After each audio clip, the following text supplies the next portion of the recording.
Oh boy, that doesn't look precarious at all. Oh my God, you gotta be kidding me. Oh, it's moving. Oh Jesus, everything's moving. Oh boy, oh jeez, it's wobbling. Oh my God. Whoa, whoa!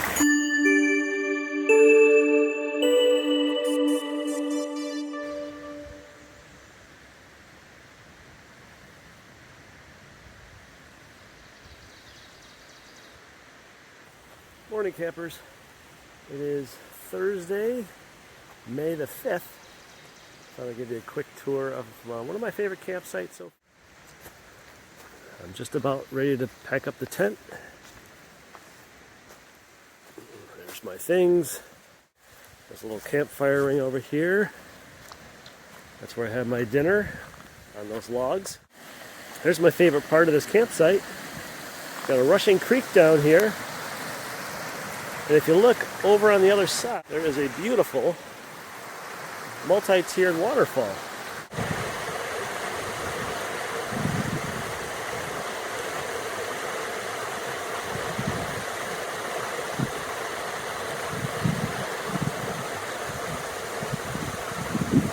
But here's some runoff from what I have to believe is one of the former mining operations.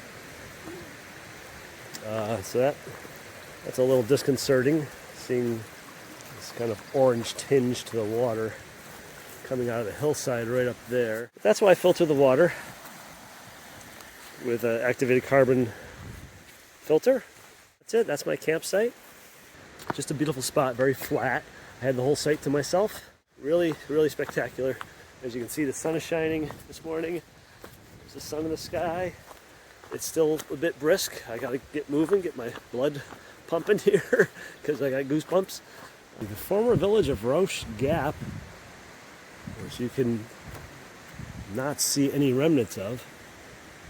But more concerning is not the remnants of a village that was here over 100 years ago,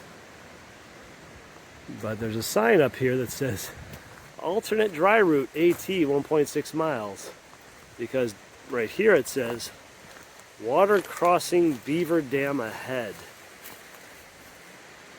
So I gotta figure out which way I'm gonna go. So what did I decide to do? I decided to take the official AT route. Beaver dam be damned. Besides, I want to hike the official Appalachian Trail, and this is all part of the fun and the adventure, and if my feet get a little wet, they'll dry out. It's a nice sunny day, they'll be fine. So about 100 yards off the AT is this old cemetery. Just a few headstones. Look at that, John Proud, 1854. Now he's immortalized on YouTube. And here we have Andrew Allen. He's a patriot of England. Died at 30 years old in 2 months, 12 days. Wow. Yeah, also 1854. There's a little tiny headstone over here. Catherine. Oh, only 1 year, 1 month old. Also 1854. Jesus, is there some kind of like outbreak of a disease or something? They all died 1854. June 3rd, 1854. May 18th, 1854. So just within a little over 2 weeks. And this one, June 16th. Wow. They all died within 2 months of each other. Andrew Allen, John Proud, and Catherine, daughter of John Elizabeth Blackwood. Well, either there was some kind of tragedy, like a disease outbreak that killed all three of these people very close together. There's a little cross up in the tree there. Or it was just, people died frequently back then. Various reasons. You get infection and no antibiotics. But that's it, just those three headstones that I see. Wasn't that cemetery cool? There's a small little, I would say family cemetery, but all their last names were different. So I don't know what to think. But you have to remember, all of this that you see behind me, this was open field, farmland, private property. There's a little sign indicating the cemetery's down that way. The AT goes this way. But, you know, 170 years ago, this was a totally different place. And there was a little family plot or a little village plot, whatever that is. They buried people there. And then the mining operation, the logging operation, whatnot, eventually closed down. Everybody left town. The forest grew up around all of that. So now there's these headstones out in the middle of the woods. Just there. I mean, that's where the people are buried. And they'll forever be there. It's just weird, you know? You think you're getting buried in a cemetery, and then next thing you know, 100 years later, you're in the middle of a forest. Coming up on the beaver dam, you can see that's standing water on both sides of the trail right now.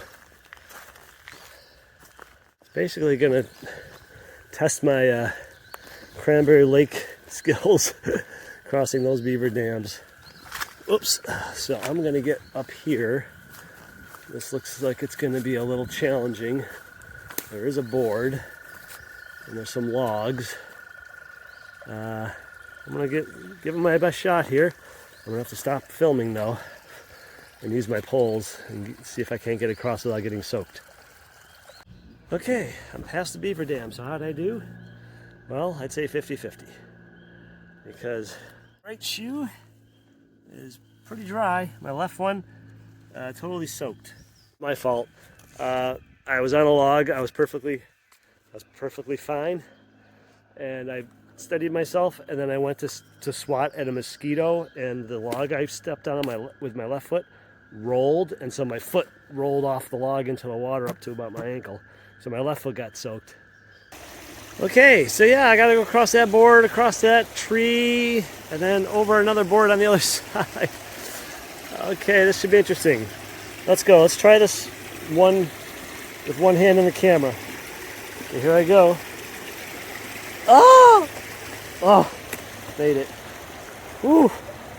Now I gotta go across this big tree log. Kind of shuffling on as I go. Oh boy. I can't lose my balance here. I'm really gonna take a fall. I'm like 8 feet up here. Holy crap. Nah. Oh boy, I gotta lower myself down to that log. Oh boy. Okay. Oh. Whew. Oh, I did it. Oh, I just did that. That was good. Now, even though there's a blaze over on that tree, you can't see it, but there's a blaze over there. You gotta go this way. Oh boy, that doesn't look precarious at all. Oh my God. You gotta be kidding me. Oh, it's moving. Oh, Jesus, everything's moving. Oh boy, oh jeez, it's wobbling. Oh my God. Whoa, whoa. Jesus Christ. I almost went in the water. Okay, 2 steps, and I'm on the other side. Holy crap. That was not good. That was a close call. I almost got my feet wet again. Tomorrow's when I hit the real rocky section. Tonight I'm at the William Penn shelter. The next shelter after that is only like 3 or 4 miles. It's called the 501 shelter. That's an infamous shelter because there's a caretaker there. There's supposed to be a solar shower. There's supposed to be a faucet with running water. But the 501 is famous because you can order pizza and have it delivered to the shelter. So maybe that's what I'll do for lunch tomorrow. Maybe I'll just stop at the 501, order a pizza, and get it delivered. I don't know if I want to go hiking with a belly full of pizza. And the bridge has a sign. It says the Berlin Iron Bridge Company, East Berlin, Connecticut. Yeah, interesting. That's who built that bridge. East Berlin Bridge Company. Even when there's a paved surface to walk on, I prefer to walk on the grass, the dirt, if it's smooth enough. It's so much nicer on your feet. Pavement is just more rock, essentially. I've had enough rocks.